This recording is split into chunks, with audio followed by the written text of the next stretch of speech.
Hey guys, welcome to Chaw Talk. Today joining me is Patrick and Jordan. Thanks for coming to the show. Thank you. Thank you for having me. So I brought you guys in today because, as we all know, you're very intelligent, and I feel like y'all are pretty educated on this topic. I just want to ask you a few questions and get into a little dialogue about this topic. Today's topic of the podcast would be Jesus, specifically, what if he never existed? So I think we can all agree that Jesus influenced history pretty tremendously. Given his influence, how would y'all say that history would be impacted if he never actually walked the earth? Well, first, I want to point out that you say, like, America was founded on Christian values. We might have been founded on Christian values.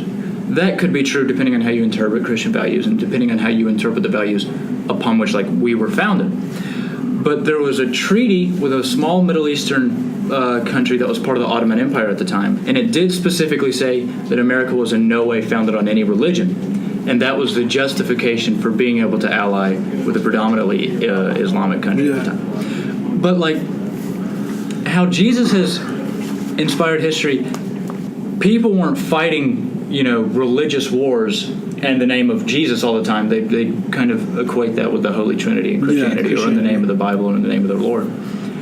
So there's been a lot of holy wars over time.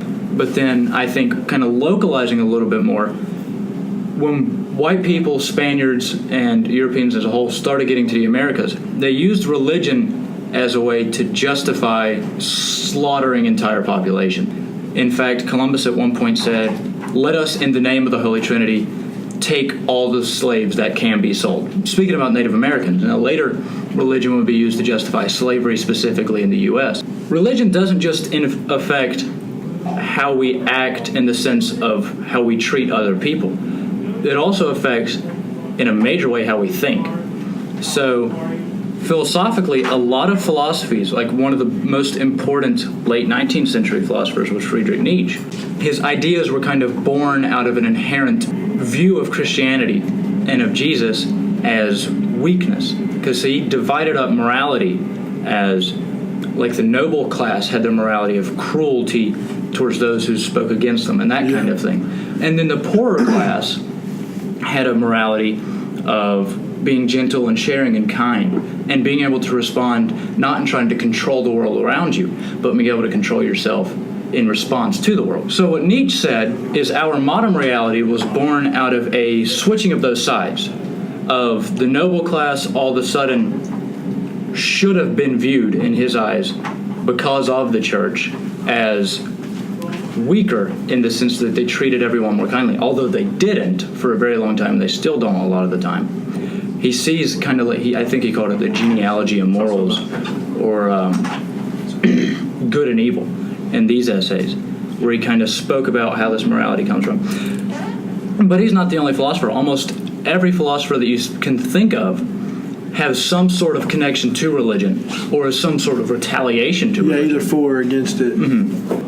Do you have anything, Jordan? I think arguably Jesus probably has had the most influence out of any other religious figure in human history. When he died on that cross, that's arguably the most powerful martyrdom human history has ever seen. And I think that and kind of the life that he lived beforehand, pure Christian morality, that you've never seen anyone in human history that's even come close to that. On the subject of, like, evil, when we talk about, like, the Crusades and stuff, I think the thing with, like, Christianity and its past with, like, holy wars, and especially when you talk about Catholics and Protestants, that whole issue, you still see that today in Ireland with Catholics and Protestants. You still see that animosity. But I think Christianity is kind of unique among a lot of religions because Christianity has had a great deal of reformation. Our next topic would be art, and that's, I guess art would kind of fit into the history because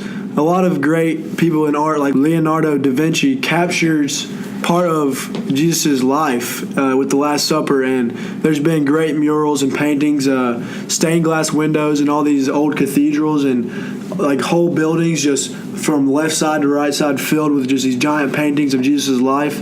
And I guess we really could equate music into there too. All the music that's come from Jesus, his worshipers, and all that. That's one way that the Christian church really believes that, like, worship can be in the form of music. And that's, well, if you go to any church, or I would say not any church, most every church, most of it starts out with like praising him through song. Yeah, and I love the idea of music in religion. I like that, but it's not just that. Like, there's a song by Nine Inch Nails called "Heresy," and the chorus is, "God is dead and no one cares. If there is a hell, I'll see you there." So you see contemporary Christian rock, which is to try to profit off of the faithful, and you see the opposite, which a lot of times is industrial metal.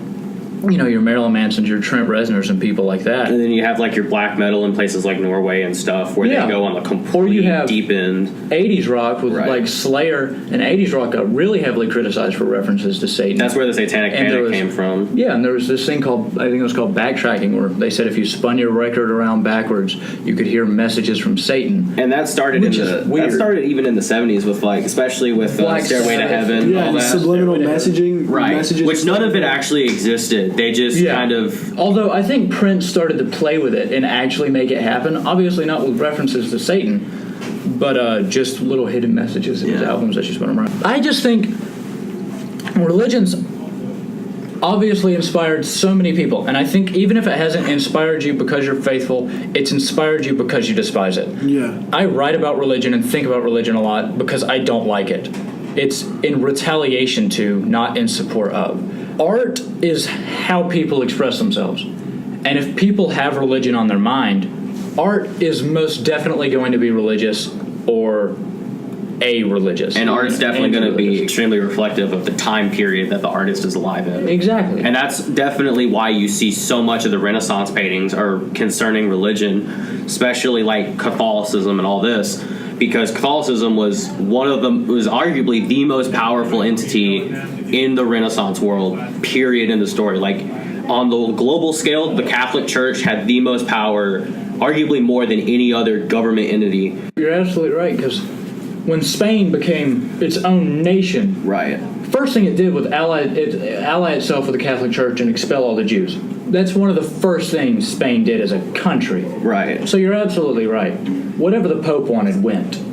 How do you think that the art would be different if Jesus wasn't alive or never existed? I think it would go towards definitely a different religion. Art would be entirely different. Because obviously, while in Christianity, depictions of Jesus are wonderful and people have them in houses all the time. How do you guys think that people now or the culture of today's society would be different if Jesus never came? I would say today's society would just be, if I'm being honest, just would be based around another figure. So you're saying, like, if Christianity become a figurehead of a lot of people's lives, that they would just find another Western religion? culture would be fundamentally different without Jesus, period. This is actually where my focus project comes into play. Because my argument now is that religion has played the role it was supposed to play, which was a catalyst for human progress. Did a fantastic job. We wouldn't be where we are now if it weren't for religion. I'm going to go ahead and argue that it wasn't God that designed man, but it was kind of the other way around. Man designed God, and we keep redesigning him to fit whatever the culture is at the time. Well, I like the idea of the individual having his own interpretation and from there building how he wants to live his life. It becomes dangerous with organized religion because you get pretty violent pretty quickly. Not in localities, but let's go to the Middle East where they have become... So what's happened is they've been pushed towards poverty and into a corner where the only way out is radicalization. In the U.S., we don't have to worry about that as much. Of course, we do occasionally have that problem where you see religious figureheads using religion as a way to kind of turn it into a cult, and I think that was more relevant in the 70s and 60s than it is now.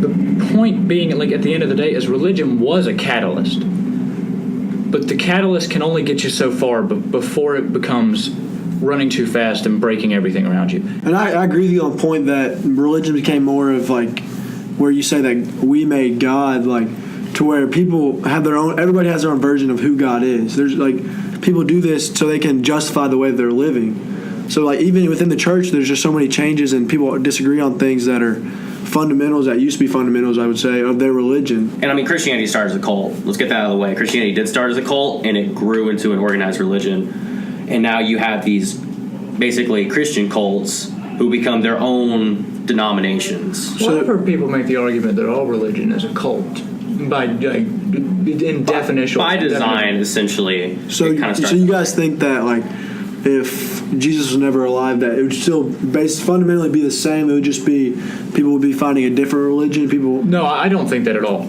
I think it'd be radically different. I don't think I am able to predict what things would be like.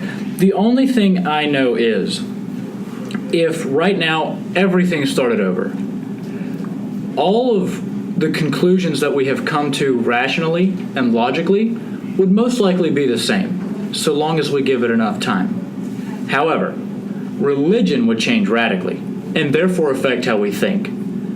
Because while a lot of people try to pit reason and rationality against religion, they affect each other no matter what, and one can suppress the other. Most of the time it ends up being religion suppressing rationality because it's easier for people to understand religion on a shallow level.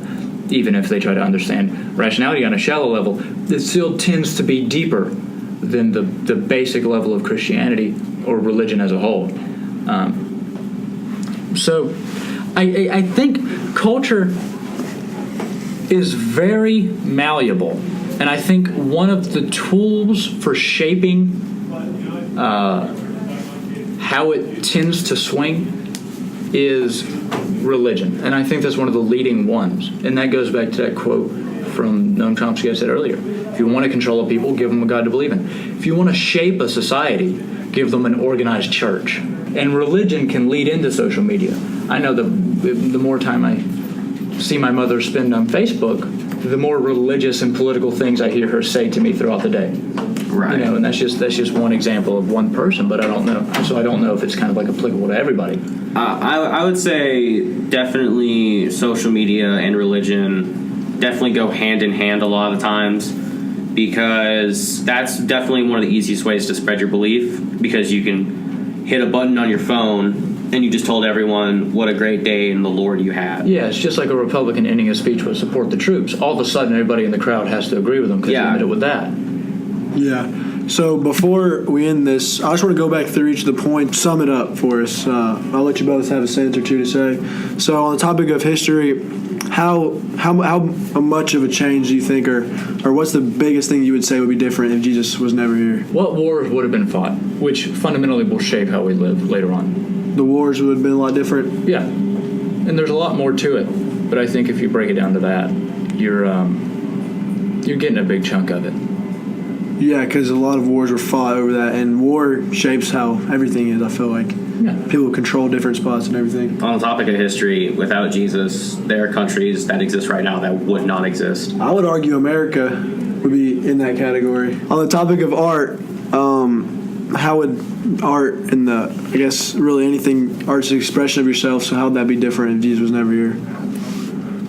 I'm going to focus on music because that's what I know the most about.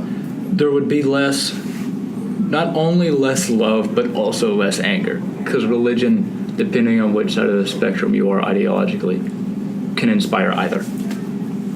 I think in terms of architecture and design, the vast majority of the great wonders that we've built in arguably the last 500 years would either not exist or just be completely fundamentally different in terms of an architectural level. During present time, how would our society as we know it today, which I know would be completely different because of just how we think, but how would it be, like if you had to say one thing, how would today's society be different? Really, there's no way of telling, but I think it's a pretty good guess to say we'd probably be more liberal, because religion would have less of a grip, I think, on society. But all that's kind of just a shot in the dark. You don't really know. I'd argue that we would be not more conservative, but more close-minded in the sense that you don't have kind of this religious figure telling you that you should love everybody. You wouldn't have that kind of moral standing. you would just have your own personal set of morals. So people would be a lot more closed-minded to what they thought themselves and not be open to listen to others because they haven't grown up really being fundamentally taught that by an institution. Yeah. Thank you guys for coming out. I appreciate you spending some time on my show. I enjoyed it. It was fun. Any closing remarks? Thanks. I don't know.